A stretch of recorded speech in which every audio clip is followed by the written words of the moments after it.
আমার বেণীতে পুষ্পমালা, গলায় স্বর্ণহার।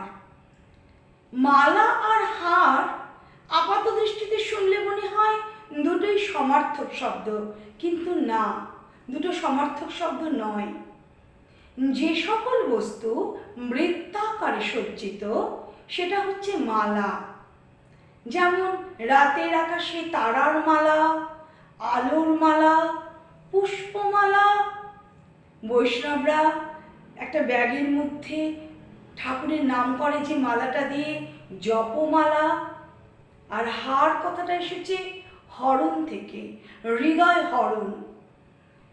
মালা দেখলে আমাদের কখনো লালসার সৃষ্টি হয় না। আমাদের কি রাতের আকাশে তারার মালা দেখলে লালসার সৃষ্টি হয়? হয় না।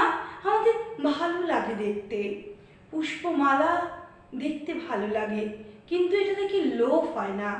কিন্তু স্বর্ণহার দেখলে আমাদের মনের কোণায় একটা লালসার সৃষ্টি হয়। পাশের বাড়ির বৌদির একটা স্বর্ণহার আছে, একটা সীতাহার আছে, তাই দেখে মনের কোণায় কোথায় একটা লালসার সৃষ্টি হয়। হার দেখলে লালসার সৃষ্টি হয়, কিন্তু মালা দেখলে হয় না। সমস্ত হারই মালা, কিন্তু সব মালাই হার নয়।